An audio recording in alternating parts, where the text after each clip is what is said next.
Assalamualaikum warahmatullahi wabarakatuh. Innal hamdalillah nahmaduhu wa nasta'inuhu wa nastaghfiruhu wa na'udzu billahi min shururi anfusina wa min sayyiati a'malina may yahdihillahu fala mudilla lahu wa may yudlil fala hadiya lahu. Asyhadu an la ilaha illallah wahdahu la syarika lahu wa asyhadu anna Muhammadan 'abduhu wa rasuluh. Allahumma salli ala Muhammad wa ala ali Muhammad kama sallaita ala ali Ibrahim innaka Hamidum Majid. Wa barik ala Muhammad wa ala ali Muhammad kama barakta ala ali Ibrahim innaka Hamidum Majid.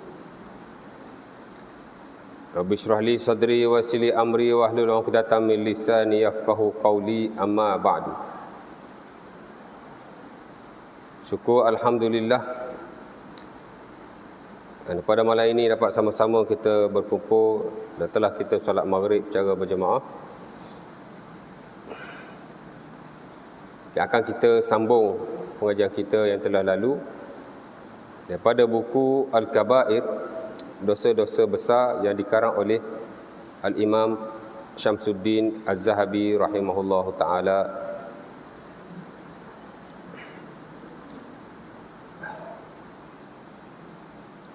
Di mana kuliah yang lalu kita dah masuk dosa yang ke-17, itulah bersabit dengan homoseksual, liwat.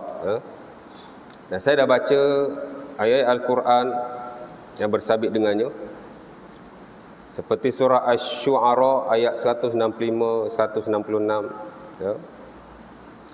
Dan ada lagi ayat-ayat yang lain, surah Hud ayat yang ke-83, dan juga hadis-hadis Nabi SAW. Dan saya ada sentuh tentang azab yang dikenakan oleh Allah Subhanahu Wa Taala ke atas kaum Nabi Lut, dan juga hukum syarak ke atas mereka, sebagai mereka direjam sampai mati, dibunuh dan seumpamanya. Malam ni kita nak masuk tajuk yang baru, itulah dosa yang ke-18.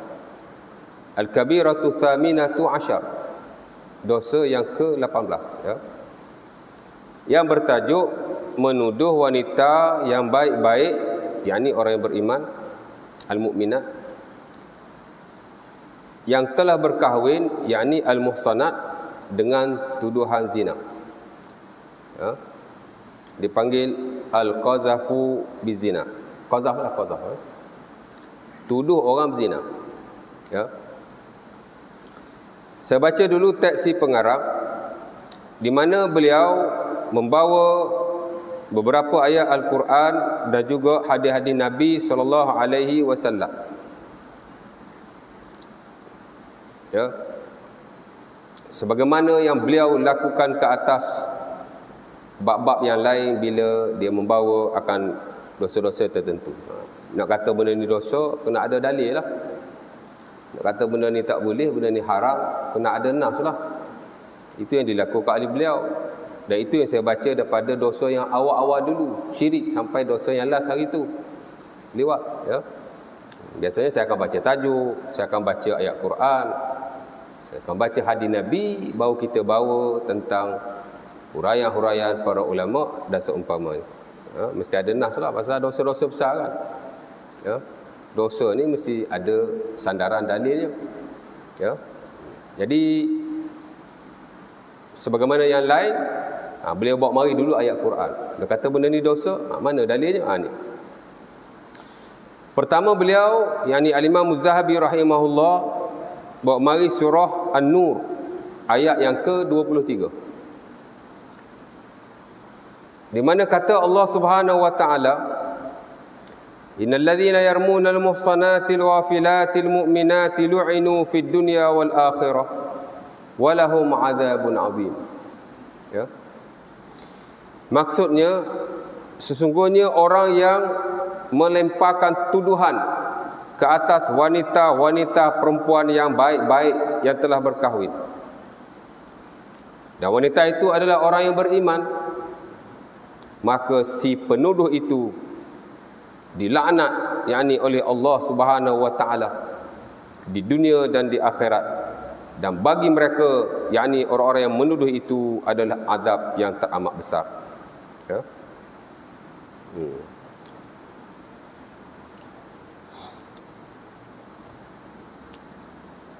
Al-Imam Az-Zahabi rahimahullah kemudian bawa ayat yang lain lagi. Itu daripada surah yang sama, ayat yang keempat, surah An-Nur ayat yang keempat. Tadi ayat 23. Dia bawa ayat hak tu dulu.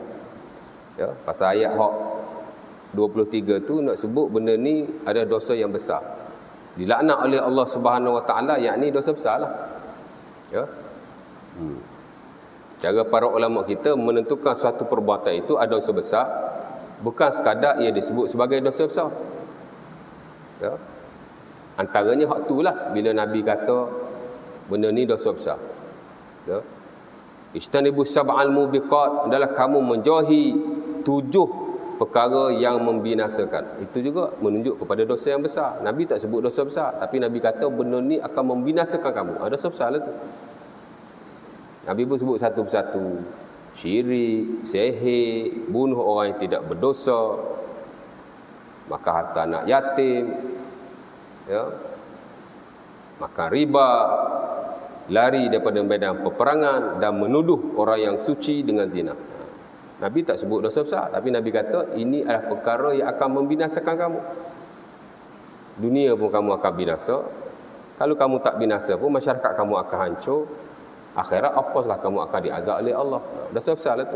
Kadang-kadang Nabi kata perkara yang membinasakan. Dosa lah tu, ya. Kadang-kadang Al-Quran ataupun hadis Nabi SAW menyatakan bukan dosa besar, bukan perkara yang membinasakan, tapi bersabit dengan laknat. Ya. La'anallahu akilar riba wa mukilahu wa syahidai. Dalam Sunnah Abi Dawud daripada Jabir kata Nabi, Allah Ta'ala melaknat orang yang makan riba, orang yang memberi makan riba, dan orang-orang yang menjadi saksi riba. Ulama pun buat kesimpulan dosa besar. Pasal apa? Pasal ada laknat. Tidak disebutkan satu perkara dikaitkan dengan laknat Allah Subhanahu wa taala ataupun laknat Rasulullah sendiri ataupun laknat apa-apalah, laknat malaikat ke apa. Melainkan ia adalah perkara yang bersabit dengan dosa besar. Sama juga dengan perbuatan ini, menuduh orang yang suci dengan zina, Allah Taala kata laknat. Ya. Innal ladzina yarmuna al-muhsanat al-ghafilat al-mu'minat lu'inu fid dunya wal akhirah. Siapa-siapa yang tuduh orang lain berzina, wanita-wanita yang suci beriman tidak melakukan kejahatan dengan zina, maka mereka dilaknat. Yang ini dosa besarlah. Ya. Dan mungkin ada banyak lagi perkataan-perkataan yang lain yang merujuk kepada dosa-dosa yang besar. Ya. Jadi si pengarang buat ayat tu dulu nak menyatakan bahawa perkara ini ada dosa yang besar kerana ia melibatkan laknat Allah Subhanahu wa taala. Ya. Kemudian dia buat ayat yang sebelum daripada itu. Nak ayat benda ni dosa, buat ayat tu dulu. Kemudian dia buat ayat yang sebelum daripada itu, itulah surah An-Nur ayat keempat yang merujuk kepada hukuman ke atas orang-orang yang menuduh orang lain berzina sedangkan dia tidak mempunyai saksi, tidak ada bukti, ataupun bukti ada, saksi ada tapi tak cukup. Ya. Apa kata Allah Subhanahu wa taala? Walladzina yarmuna al-muhsanati thumma lam ya'tu bi arba'ati syuhada fajliduhum samanina jaldah wala taqbalu lahum syahadatan abada ulaika humul fasikun. Kata Allah Ta'ala, dan orang-orang yang menuduh atau melemparkan tuduhan ke atas wanita yang suci dan telah berkahwin dengan zina, kemudian mereka tidak dapat membawa 4 orang saksi. Dia tuduh kawan tu berzina, dia tak bawa saksi, tak ada 4 saksi. Ya.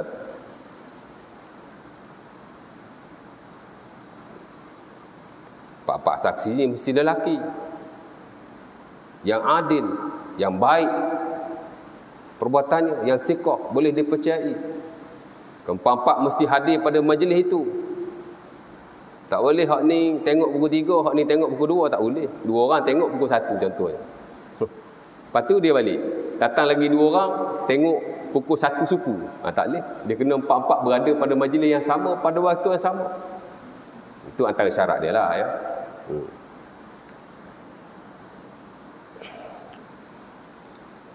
Tak salah ya. Jadi Allah Ta'ala kata dia tuduh orang, kemudian dia tak dapat bawa 4 orang saksi dengan syarat-syaratnya. Sebab saksi pun ada syarat dia juga ya. Wanita tak boleh jadi saksi dalam hal hudud.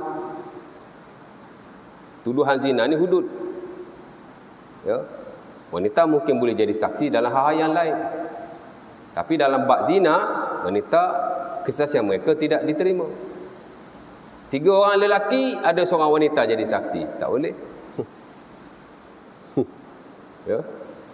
Mesti ke-4 lelaki dengan syarat-syaratnya lah ya. Maka apa kata Allah? Fajliduhum samanina jaldah. Maka si penuduh itu hendaklah kamu merotan mereka 80 kali. Ya.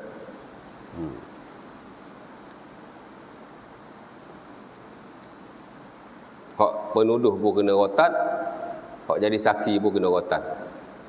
Kan? Seorang aja tuduh, tapi dia kata selain daripada dia ada 3 orang lagi member dia hak tengok. Bawa marilah 3 orang member tu. 2 orang ni dia kata dia tengok, seorang lagi kata tak tengok. 3 kena rotan. Seorang tak kena lah sebab dia tak mengaku. Ya. Ataupun dia tuduh kawan ni zina, dia kata ada 2 orang lagi saksi. Tak cukup. 4 lah. Campur dia baru 3. 3-3 kena. Kawan tu tak tuduh pun. Kawan tu dah jadi saksi, dia kata dia tuduh jugalah. Sebab tu kalau nak tuduh, kena complete 4 orang saksi dengan syarat-syaratnya. Baru boleh. Ya. Baru kes tu valid. Dah hukuman boleh dikenakan di atas orang yang tertuduh. Tapi kalau tak cukup, tak boleh lah ya. Dan Allah Ta'ala kata, jangan lagi kamu terima kesaksian mereka selama-lamanya. Orang yang menuduh orang lain berzina, dan mereka yang menjadi saksi, tapi tak cukup kesaksian mereka, ataupun kesaksian mereka ditolak.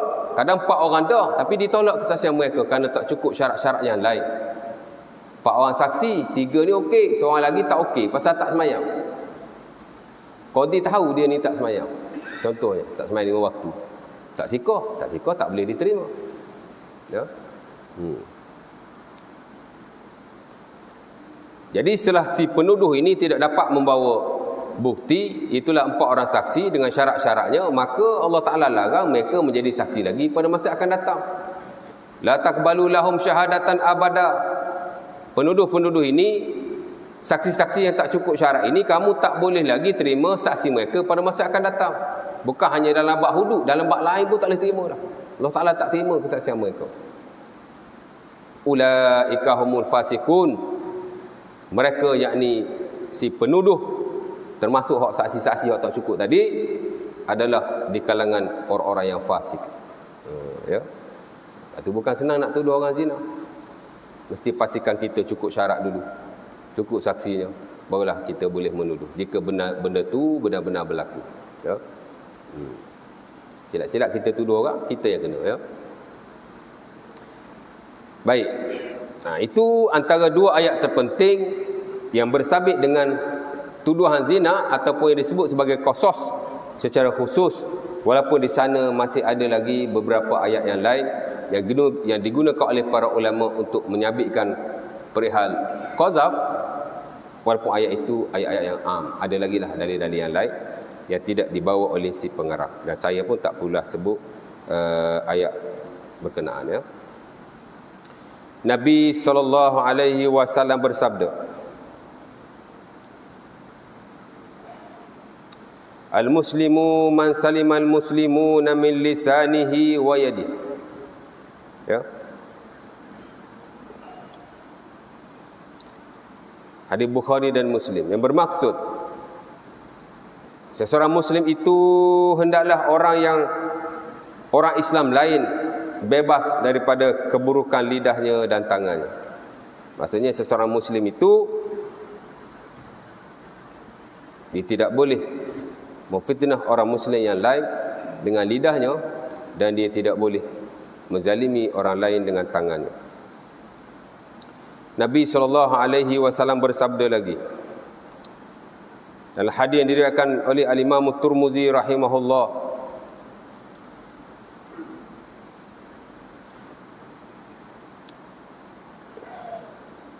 di mana kata baginda, sakalat ka ummuka wa hal yakubbun nasu ala manakhirihim yaumal qiyamah illa hasaidu alsinatihim. Ya. Ini Nabi kata pada Muaz. Ya. Tak kala Nabi nak menghantar beliau ke Yaman, beliau telah bertanya Nabi satu soalan, kemudian Nabi jawab. Ujung tu Nabi kata macam tu. Nabi kata kepadanya, celakalah engkau wahai Muaz. Yang ni satu penekanan, bukan celaka. Dalam terjemahan dia kata celaka. Dia bukan celaka, nak terjemah macam mana ya.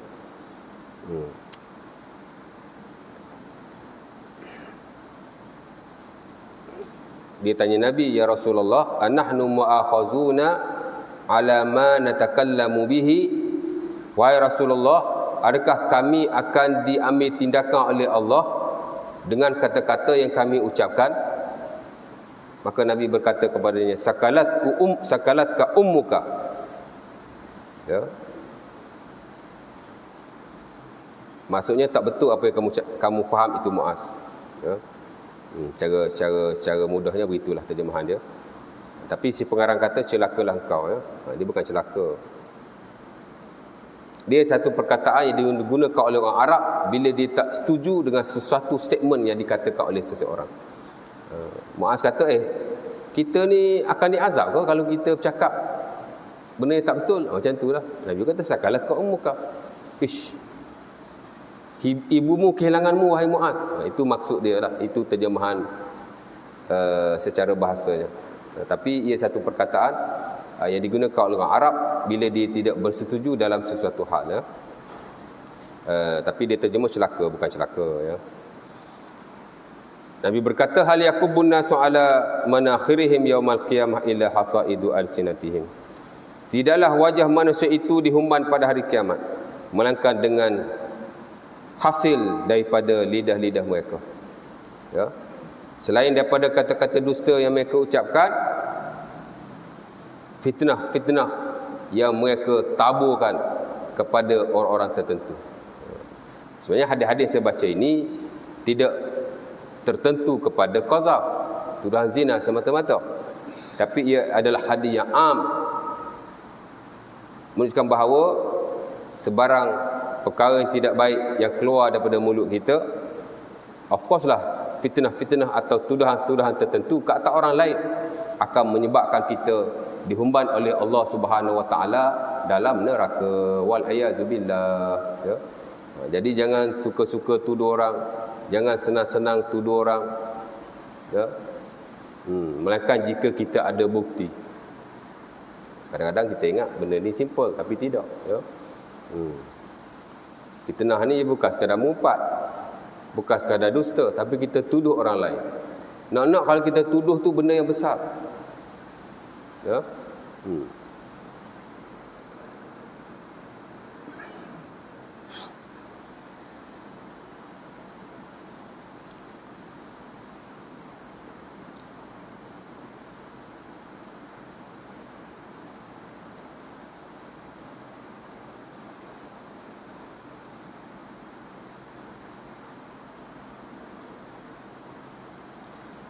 Baik.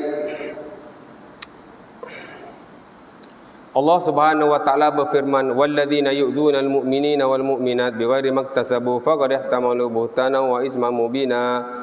Dalam surah An-Nisa ayat 58, dalam surah Al-Ahzab ayat 58 kata Allah Taala, dan orang-orang yang menyakiti orang-orang yang beriman di kalangan lelaki dan wanita sedangkan mereka tidak melakukannya. Ya, menyakiti ni am. Tapi secara khusus kita fitnah dia. Kita tuduh dia buat benda yang dia tidak buat. Ya.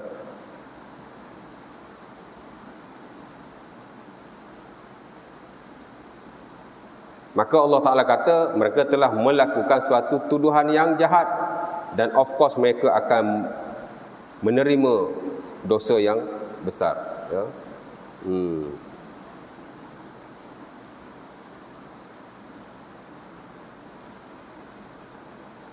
Sabda Rasulullah sallallahu alaihi wasallam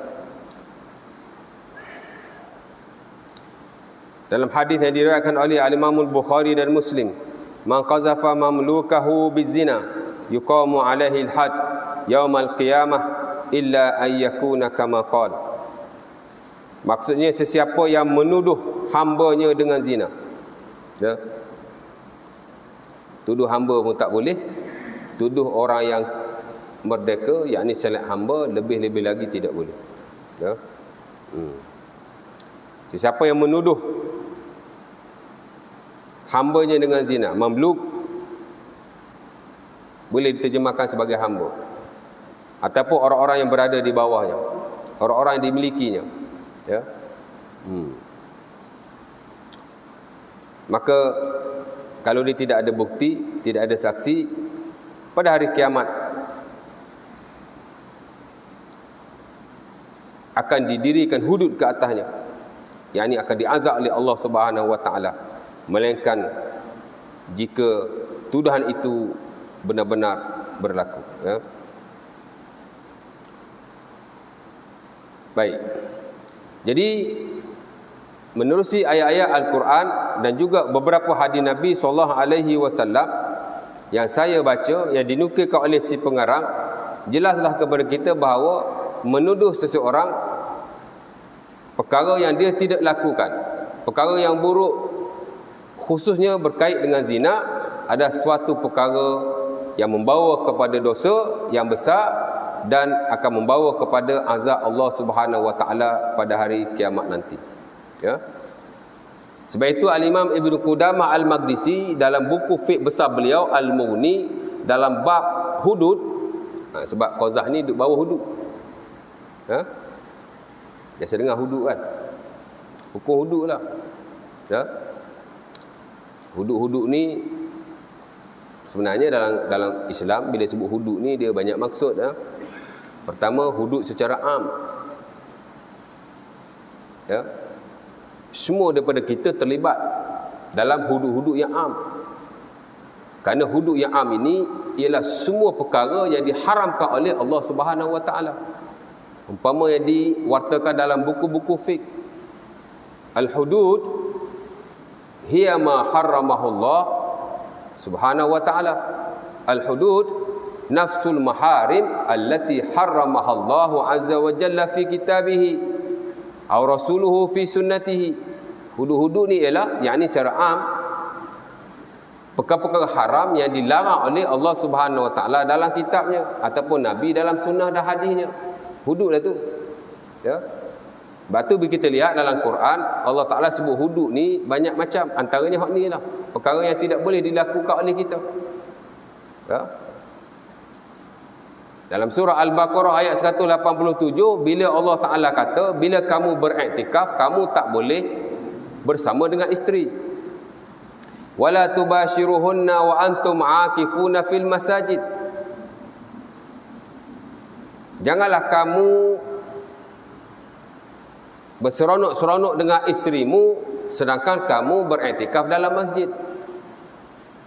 Tuan-tuan belajar dalam fiqh iktikaf, dalam kitab Siyam, The Science of Fasting, bila belajar fiqh puasa kan, belajarlah rukun puasa, syarat sah puasa, sunat-sunat puasa, perkara makruh ketika berpuasa, perkara yang membatalkan puasa. Belajar pula puasa-puasa sunnah, belajar puasa-puasa yang haram. Ujung tu biasa dia ada bab iktikaf. Kerana pada bulan puasa kita amat-amat digalakkan beriktikaf pada 10 yang akhir. Dalam bab iktikaf tu ada syarat sah iktikaf dan ada perkara yang membatalkan iktikaf. Antara perkara yang membatalkan iktikaf ialah bila kita menyetubuhi atau berseronok-seronok dengan isteri. Ya. Allah Taala sebut dalam Quran, dalam surah dan ayat berkenaan, wala tubashiruhunna wa antum aakifuna fil masajid. Bila kamu iktikaf, kamu tak boleh bersama isteri kamu. Ya. Memanglah ustaz, kita orang pergi masjid, takkan kita nak bersama isteri kot. Memanglah kita macam tu. Tapi pada zaman Rasulullah sallallahu alaihi wasallam, Bukan hanya lelaki yang beriktikaf, isteri atau wanita juga beriktikaf. Oh, macam tu ustaz, ya. Dan itu juga yang berlaku kepada Rasulullah SAW. Nabi iktikaf, isteri dia pun iktikaf. Ya. Tapi bukan dalam satu pondok lah, bukan dalam satu tempat. Isteri dia iktikaf belah sini, dia iktikaf belah sini. Mana bukanlah orang kata sampai boleh bersama kan. Tapi Allah Ta'ala larang, jangan bila kamu bersama dalam masjid, sama-sama ada kan, takut berlaku, mana tahu. Ya. Aisyah kata i'takafan Nabi fil ashril awakhir min Ramadan summa i'takafa min ba'dihi azwaju. Masa Nabi hidup, Nabi beriktikaf bersama-sama isterinya. Tapi bila Nabi meninggal, wafat, isteri-isterinya meneruskan tradisi iktikaf itu. Mana orang perempuan pun boleh iktikaf, bukan orang lelaki saja. Ya. Mungkin tak berlaku di tempat kita pada hari ini, tapi berlaku pada zaman Rasulullah SAW. Sebab itu pernah berlaku, seumpama yang diriwayatkan dalam Sahih Bukhari, bila kita belajar bab iktikaf ini daripada Abu Sa'id, pernah Nabi iktikaf, mula-mula seorang isteri je datang, kemudian 2 orang isteri. Bila ramai isteri Nabi pakat mari nak iktikaf belaka, Nabi balik. Dan Nabi tidak beriktikaf pada bulan itu, kan? Kes dia macam sembahyang tarawih itulah. Mula-mula Nabi sembahyang seorang, lepas tu Nabi buat jemaah. Malam pertama jemaahnya ramai, malam kedua lagi ramai, malam ketiga nak pecah masjid, begitu ramai. Malam keempat Nabi dah tak mai. Ya. Kenapa? Kerana Nabi tak nak perkara itu diwajibkan oleh Allah Subhanahu Wa Taala, dan Nabi tak nak bagi nampak benda ni wajib. Ya. Sama dalam bab iktikaf pun memang benda tu amat-amat digalakkan, tapi kalau orang buat macam wajib, Nabi akan meninggalkannya. Ya. Ya, jadi Nabi iktikaf, sahabat Nabi iktikaf, isteri-isteri Nabi pun iktikaf. Kalau semua isteri Nabi iktikaf, Nabi pun balik. Dan Nabi tidak iktikaf pada bulan itu, Nabi qada iktikaf dia pada bulan Syawal. Pasal apa? Pasal benda tidak wajib. Takut-takut diwajibkan bila semua orang keluar beriktikaf bersama-sama dengan Rasulullah SAW. Ya. Sebab tu benda-benda sunnah ni memang kita galakkan. Tapi galakan dia tuan-tuan, tak boleh sampai kita buat benda tu macam wajib. Kan? Ya. Sebab benda sunnah ini, benda yang tidak wajib ni, kalau kita tak buat pun tidak berdosa. Ya, memang kita galakkan. Dia ada level-level dan standard dia. Kan? Nombor 1 hak wajib. Nombor 2 hak haram tu. Pertama melakukan yang wajib, yang kedua meninggalkan yang haram, yang ketiga melakukan yang sunnah-sunnah. Ya. Yang keempat meninggalkan perkara yang makruh, yang kelima baru bersabit dengan benda yang harus. Iaitu disebut oleh Imam Al-Ghazali rahimahullah dalam Minhajul Abidin. Perkara ibadah dalam agama ni dia ada hierarki dia, dia bukan satu standard, dia banyak standard. Kalau benda tu wajib, kita jadikan ia seperti wajib. Kamu jangan tinggal benda ni haram. Kamu kena buat benda ni pasal benda ni wajib. Bagi penekanan yang betul-betul tegas. Tapi kalau benda tu, begitu juga dengan benda yang haram, kamu tak boleh buat benda ni dilarang oleh Allah Ta'ala dan Rasul. Tapi kalau benda sunnah, dia kena bawah sikit, kena kendur sikit. Kan? Jangan kita nak suruh orang buat benda sunnah, kita bagi penekanan seumpama benda tu wajib. Tak boleh. Ya?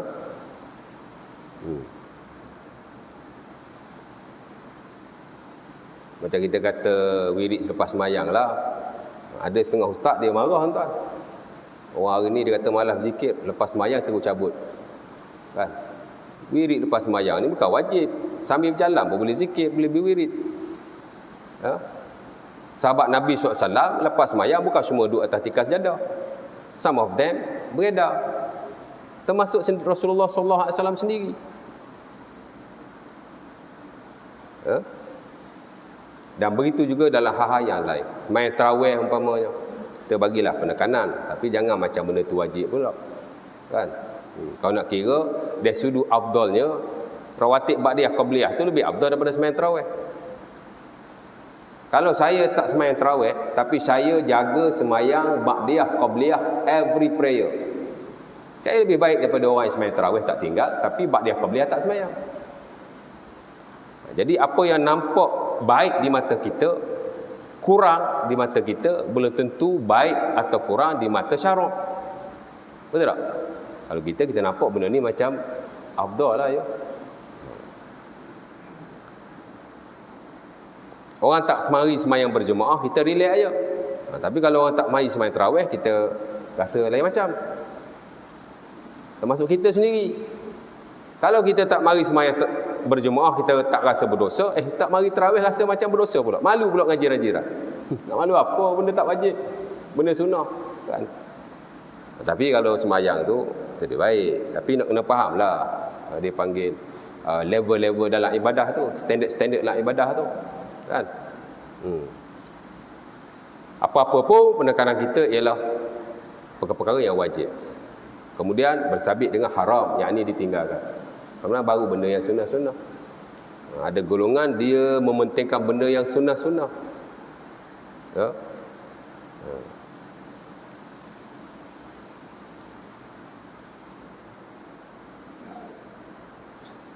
Tapi perkara-perkara yang amat-amat digalakkan, lebih daripada perkara-perkara biasa itu kadang-kadang diabaikan. Ya. Macam itulah nak cerita je. Ya.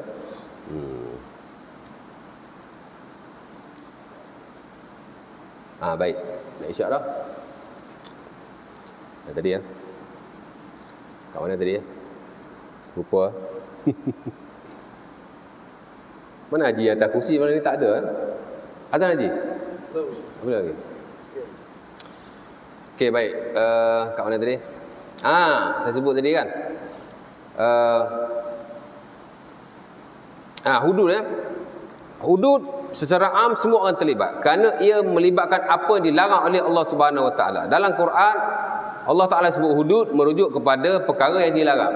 Contohnya Allah Taala sebut bila kamu iktikaf, kamu jangan berseronok dengan isteri kamu. Wala tubashiruhunna wa antum akifuna fil masajid. Ujung tu Allah Taala kata, wa tilka hududullahi fala taqrabuha. Itulah hudud Allah, jangan sekali-kali kamu mendekatinya. Ya, jadi setiap apa yang Allah Taala larang itu adalah hudud. Allah Taala suruh semayang, Allah Taala larang kita tinggal semayang. Siapa-siapa yang tinggal semayang, dia sudah melakukan hudud Allah Subhanahu Wa Taala. Ya. Allah Taala larang kita berdusta. Siapa-siapa yang berdusta, dia telah melakukan hudud Allah Subhanahu Wa Taala. Ya. Dan dia berdosa. Isyarat ya. Azan dulu, kita sambung sikit. Kalau ada nak tanya apa-apa boleh mari tanyalah, saya jawab after azan. Bismillah.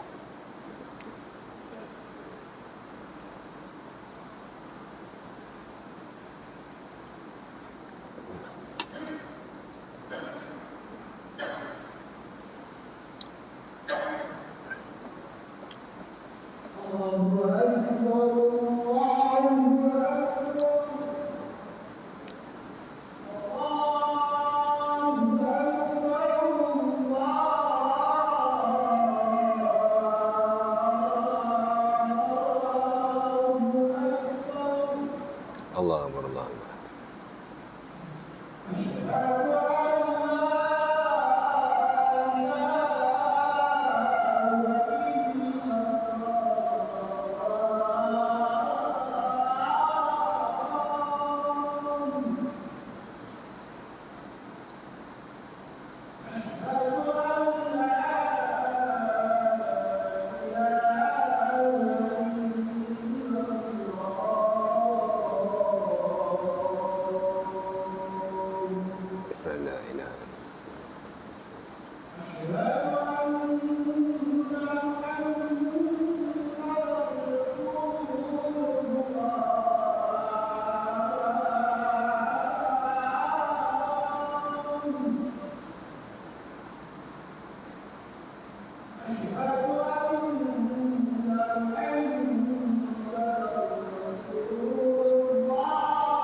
La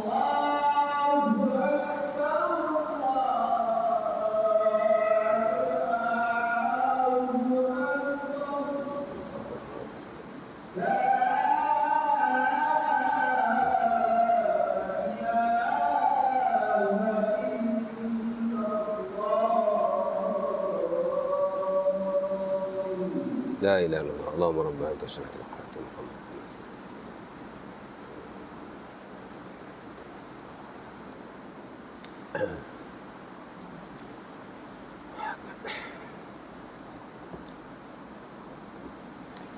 Okey, baik.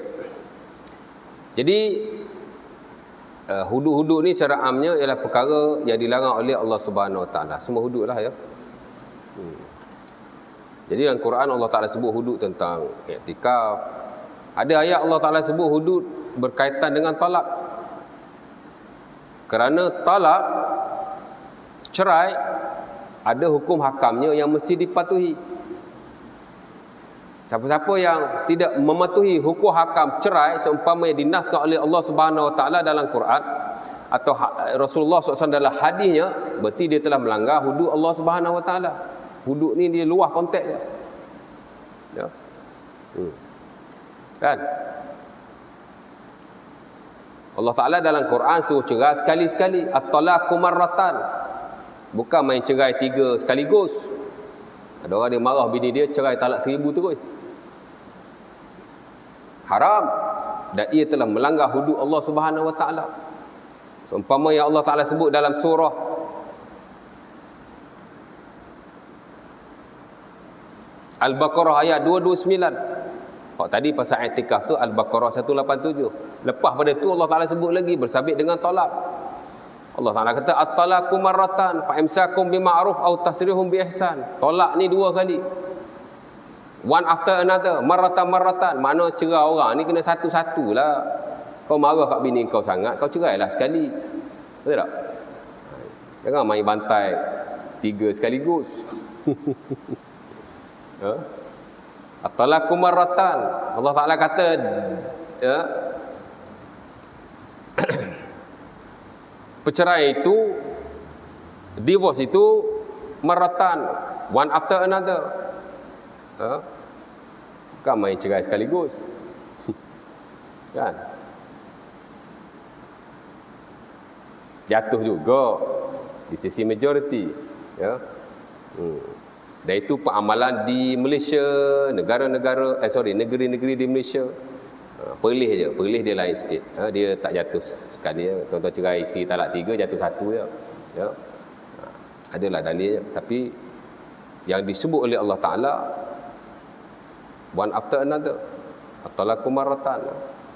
Adalah tafsir yang lain, tapi nak cerita begitu. Allah Taala ajar satu persatu.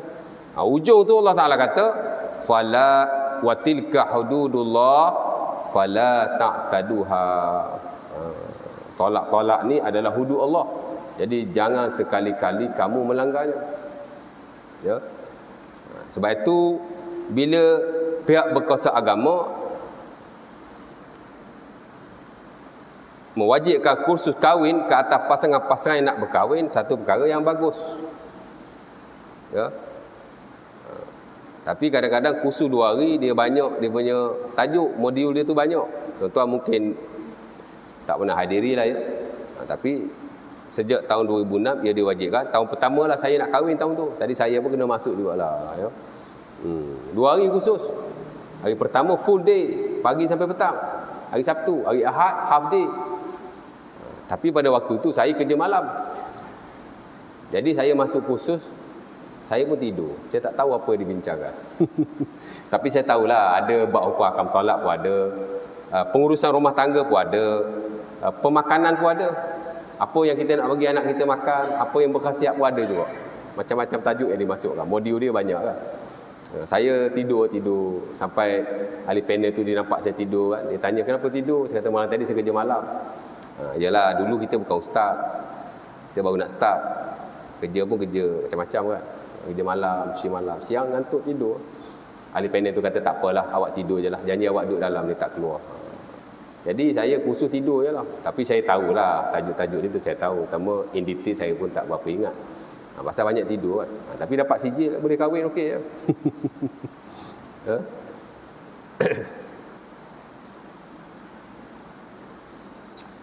Tak apa, walaupun kita lihat kadar perceraian ini agak tinggi ya. Statistik pada tahun 2015 atau 2014, kadar perceraian di Malaysia ada 20%. 10 pasangan yang berkahwin, 2 daripadanya akan bercerai ataupun telah bercerai. Itu statistik terkini lah pada tahun 2015 tak silap saya. Dalam satu ceramah program di televisyen masa tu Kementerian Wanita buat. Jadi tinggilah. Tak apalah ya. Tapi nak cerita Allah Taala sebut hudud ya. Adapun cara khusus, hudud ni merujuk kepada hukuman ke atas pelaku-pelaku ataupun pesalah-pesalah yang melakukan kesalahan dalam enakmen hudud. Dia tidak banyak, dia ada 6 saja. Pertama, kesalahan zina, ada hududnya. Yang kedua, tuduhan zina, qazaf ni ada hududnya. Yang ketiga, minum arak, ada hududnya. Yang keempat, mencuri, hadus sariqah, ada hududnya.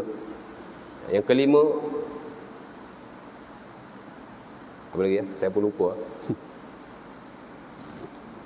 Apa lagi? Hudud.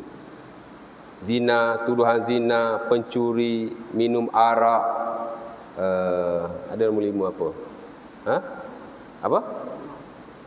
Bunuh tak, bunuh kisos. Bunuh bukan bawah hudud. Bunuh bawah kisos. Kisos lain, hudud lain. Yang kelima apa? Quta'ut tariq, penyamun. Penyamun lain tuan-tuan, pencuri lain. Pencuri dia curi saja, tapi dia tidak membahayakan orang lain. Penyamun dia membahayakan orang lain. Betul tak? Banyak orang samun sekarang ni masuk rumah, bawa pisau tak kat leher. Sebab tu kalau penyamun, hukuman dia lain, bukan sekadar potong tangan, lebih lagi. Potong tangan dan kaki secara bersilang. Potong tangan kanan, potong kaki kiri. Pada muka kan. Kalau dia betul-betul salah lah ya. Baik, dan yang keenam, meninggalkan solat. Tinggal solat ya. Adalah hudud ya. Tinggal solat, hudud dia dibunuh. Di sisi majoriti para ulama. Cuma ada setengah-setengah dia tak setuju lah ya. Kita dalam mazhab Syafi'i, Al-Baghawi dia tak setuju membunuh orang yang meninggalkan solat. Adapun di sisi majoriti, meninggalkan solat termasuk dalam hudud di mana jika disabitkan kesalahan, orang itu mestilah dibunuh. Dan Imam Syafi'i rahimahullah dalam bab ni amat ketat sekali, di mana menurut fatwa beliau yang disebut oleh ulama-ulama Syafi'i yang lain, meninggalkan satu waktu saja sudah melayakkan dia untuk dibunuh di bawah enakmen hudud syar'i. Menurut Al-Imam Syafi'i rahimahullahu taala. Syafi'i dia agak ketat sikit ya. Jadi qazah ni pun dalam bab hudud ada syarat-syaratnya, ada hukuman-hukumannya, walaupun agak sukar untuk dilakukan. Walau bagaimanapun tujuan agama bukan nak menghukum itu, tapi nak mengelakkan masyarakat daripada tuduh menuduh antara satu dengan yang lain. Dan yang paling penting, ia adalah perkara yang haram, dan Allah Ta'ala menyediakan azab yang pedih kepada orang yang menuduh orang lain, khususnya menuduh orang lain secara berzina. Ayat Quran Allah Ta'ala sebut wanita, tapi hukum syarak terpakai ke atas wanita dan lelaki. Cuma Allah Ta'ala sebut wanita kerana pada zaman jahiliah, termasuk pada zaman Rasulullah SAW, kebiasaannya yang dituduh sebagai penzina adalah di kalangan wanita. Walau bagaimanapun, tuduhan zina adalah haram ke atas lelaki dan wanita. Tuduh lelaki sama juga boleh termasuk dalam hudud kalau tidak ada saksi atau bukti. Tuduh wanita lebih-lebih lagi. Tuduh lelaki berdosa haram, tuduh wanita lebih-lebih lagi. Kerana ia dinaskan oleh Allah Ta'ala secara khusus, di mana Allah Ta'ala menyebut tuduhan ke atas wanita. Walau bagaimanapun, hukum dia umum kepada lelaki dan wanita. InsyaAllah Ta'ala. Next nanti saya sambunglah sikit lagi, mungkin berkaitan dengan tajuk ini. Mudah-mudahan kita ada sedikit idea lah ya. Walaupun mungkin kita tidak melakukannya, mungkinlah ya. Tapi sebagai ilmu pengetahuan, dan untuk kita mengelakkanlah juga kita menuduh orang lain dengan tuduhan-tuduhan yang tidak berasas. Dan saya ingat dalam perkara ini adalah kita berhati-hati ya.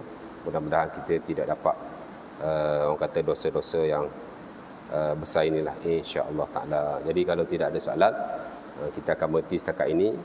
Sikit sebanyak perkongsian kita pada malam ini, mudah-mudahan kita akan dapat manfaatnya. Aku qauli hadza wa astaghfirullahal azim li wa lakum. Wassalamualaikum warahmatullahi wabarakatuh. Kita tutup pengajian kita dengan tasbih kafarah dan surah Al-Asr. Subhanakallah bihamdika asyhadu an la ilaha illa anta astaghfiruka wa atubu ilaik. Bismillahirrahmanirrahim. Innal insana lafi khusr illa alladhina amanu wa 'amilus solihati wa tawasaw bil haqq wa tawasaw bis sabr. Bismillah.